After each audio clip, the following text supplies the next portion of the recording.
Because streaming services gain and lose movies all the time, if you have Shudder, I want to keep this video as relevant as possible and as helpful as possible. So if you found things that you like on the service, if you found kind of hidden gems and you want to share with everyone and tell them down in the comments what your favorite movies you found on Shudder are, that would help us out a lot, and that would help keep this video relevant. Hey guys, I'm Adam Caesar. This is Project Black T-shirt. This week we're going to be doing things a little bit differently. We're going to talk about a streaming service and whether or not it's something you should look into getting. The service is Shudder, which is from AMC. It's been around for a couple of years now. It was in beta for a little while. Then it became a subscription-based service. Even more recently, it's a add-on now for Amazon channels. So if you don't want an entirely new service, but if you have Amazon Prime, you can add it for $5 a month as like a little package deal there. So there are a lot of ways to get it. It also has smart TV apps and Roku and Xbox, which is the way I watch it. It has a lot of ways to get it, but we're going to basically be talking about, is this worth your investment? This $5 a month streaming service that's kind of a Hulu or a Netflix competitor, and we know that we have a lot of them these days, but for the horror fans specifically, is this one a good deal? And spoiler alert, a couple minutes into the video, I'm going to say, yes, it very much is. So a little bit of backstory. Whenever this launched, it kind of made a splash, and I immediately, the horror fan that I am, and like the kind of like, oh, this is a great idea, let's like put my money where my mouth is and support this, I got a year subscription to Shudder, like within the first week of it being available to the general public. At that time, they did not have an app for streaming on Xbox. I'm not, clearly from the shelves behind me, I'm not the biggest fan of streaming to begin with. I'd rather, the pristine quality of physical media, not have to be reliant on my iffy internet to stream movies. But I decided to give it a crack. I even bought a little like Roku stick so in order to get the app that they had there. The streaming and the user interface itself, it had kind of nothing to do with the selection of movies, didn't really float my boat, didn't really work that well. I wasn't super happy with it. And then I didn't really use it a lot. A year went by, my subscription lapsed, and I started getting emails from Shudder like, oh, we want you back kind of thing, and they were offering coupon codes and stuff like that, and I'd been vicariously living through my friends who kept their Shudder subscriptions and was watching like all these exclusives and originals that they were putting out, and these bigger movie acquisitions that I was like, oh, I really want to watch that, but it's a Shudder exclusive. And finally, this past Halloween, I just pulled the trigger, and I was like, you know what? They have an Xbox app now. Maybe my experience will be better. Maybe they've kind of worked the bugs out a little bit on this new venture, and much to my delight, they definitely did. It feels like a different product than the one that I signed up for back in the day. It's kind of a give and take of like, well, I did, pay my money up front to get something that wasn't 100% great then, but it's great now, and I have, not only do I not have a problem like admitting that, I want to, like, I made this video, I want to get the word out about, it is a great service, and I really, really like what they're doing. So with the is it worth it, quote unquote, out of the way, in order to talk about Shudder, I'm gonna take 5 movies that are available right now on the platform that I really enjoy. What I will say up front is that I'm going to be mostly focusing on newer movies, and I'm going to be mostly focusing on movies that are kind of underseen. So there's not going to be kind of big greatest hits movies, even though they do have a lot of those. They have Henry Portrait of a Serial Killer and Day of the Dead and a lot of other bigger catalog films, the Phantasm series. They also have the Redemption. If you watched my last video that was going through my shelves, they have everything that Redemption has put out on DVD and Blu-ray, all the Jess Franco, Jean Rollin films. They have those, and it's really great to kind of be able to fill in the Pete Walker, fill in the gaps in my collection with those via Shudder. So they have a lot of, there's the Velvet Vampires on there, which was a Shout Factory release that I talked about in the last video. There's a lot of really great catalog and older films on there. As far as their acquisitions for exclusives, they kind of, Shudder's in the last few years has like become this like savior of like festival movies that or especially foreign festival movies that maybe wouldn't get a bigger release here or like find an audience here. So that part of their service is incredible and really commendable and great. But I'm only going to talk about really one exclusive in this video, so just know that the rest of them are pretty good and pretty much worth checking out. First movie I'm going to recommend out of the vast library of Shudder streamable films is Escape from Tomorrow. This is a movie that came out a few years ago. You might have heard about it. It kind of caused a little bit of a stir just because it was produced in a somewhat unique way. It is mostly, I think like 90-something%, stolen shots from inside of Disney World. The film is set inside of Disney World. It is not a Disney film in any way, shape, or form. And these filmmakers kind of just guerrilla style, got annual passes, snuck all their equipment in, and filmed sequences from this kind of surrealist, nightmarish, black and white horror movie that's like Diabolic 13 meets David Lynch kind of mind melter. It's a good movie, even if they didn't produce it in the interesting way that they did. But as a artifact, as an interesting kind of experimental film, it's really a must see. The fact that it's a good movie is almost like just the cherry on top. So if you like Disney, if you like going to Disney World, or if you hate Disney World and you think it's turning us into kind of mindless robots, this is the movie for you. The next movie I'm going to talk about is the only exclusive on my little top 5 list. It's called Spookers. It's a brand new documentary. It's listed as coming out in 2017.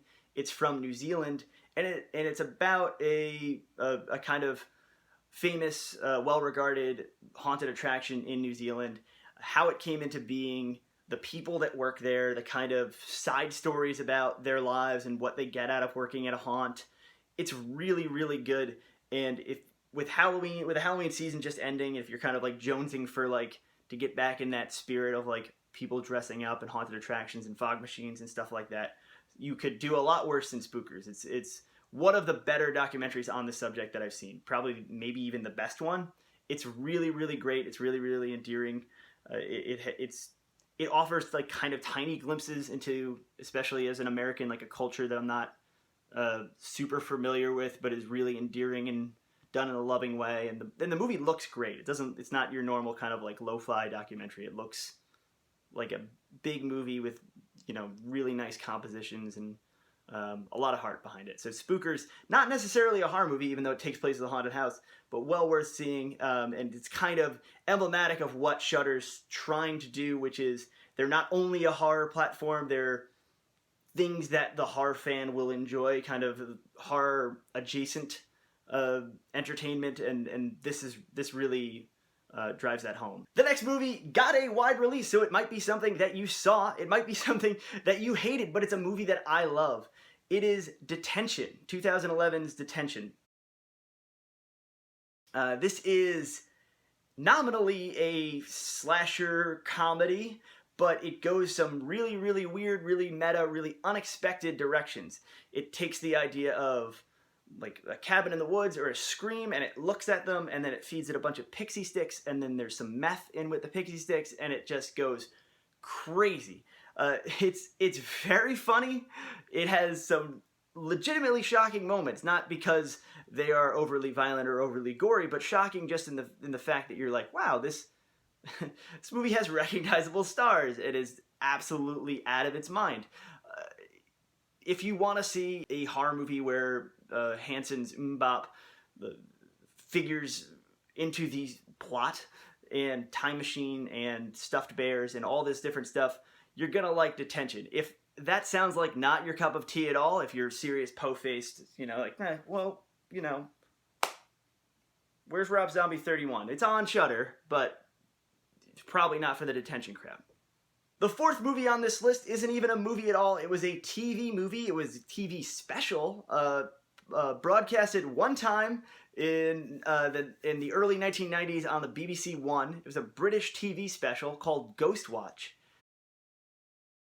I feel like the legend of this movie precedes this movie, because the only thing I really knew about it was that it had kind of sparked a War of the Worlds style furor over people thinking this thing that was broadcast was real.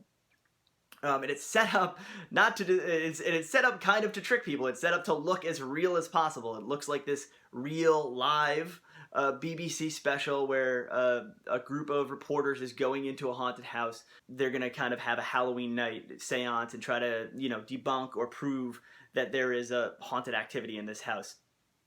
And for the first 45 minutes of the movie, you're gonna be like, all right, this is cute, but I get the joke. It's 1992, and you know, this thing might have been first. You know, this thing might have been pre Blair Witch Project, but as far as found footage things goes, we've seen a lot of this before. Hang in there, because this movie is surprisingly effective, surprisingly legitimately scary, and it's so good, and it's one of these things that after you watch it. Like I'd heard about it before in conversation, but I'd never like really done the due diligence to like seek it out and track it down. But thanks to Shudder now, I did. It's so great and so formative to the genre that exploded a few years after it was first aired. Very similar to the WNUF Halloween special. If you've seen Chris LaMartina's documentary, found footage, cable access. It's the kind of the American version of Ghostwatch. But that's also on Shudder too, if you haven't seen that. So that would be an interesting double feature of faux documentaries set in the 80s and 90s. The final movie on this list is Jennifer Lynch's Surveillance. Now, if you haven't seen Surveillance, Jennifer Lynch, her first movie, Boxing Helena. If you haven't seen Boxing Helena, you gotta. This is, I think, 2008 or 9. It has Bill Pullman in it. It is a sun-drenched noir, Lost Highway-ish police procedural with supernatural and psychological horror elements. It is awesome. It is a movie I absolutely love. I'm glad that Shudder has it so more horror fans can kind of get acquainted with it and love it like I do. I don't have much to say beyond that because it's one of those movies that you kind of just want to watch. It's twisty, it's turny, it's a lot of fun, a lot of weirdness, a lot of disturbingness, but it's one of those movies that I watch it, and then Jennifer Lynch, I think after that, made like 2 more features, Hiss and Chained, and now has gone on to do, she's a very successful TV director. She does a lot of episodes for like our network television, but and I'm sure she's happy with that career, and I'm sure that makes her money, but if you're watching this, Jennifer Lynch, please come back and make another feature, because Surveillance it's so good. So watch that on Shudder, watch that with your Shudder subscription. When you're done with all that binge watching and your brain has leaked out your ears, you're gonna want to like pull your brain back in and use your eyeballs to read something, because that's how it works. That's the trade-off. That's the give and take. So this week's book recommendation, as we always do here on Project Black T-Shirt, we have a book recommendation. This week's book recommendation is Jeremy Robert Johnson's In the River. This is a novella, short novel. Not exactly sure how long it is, but it's something that I read on vacation when I was on a beach vacation, and it is the world's worst beach read. I'll put it that way.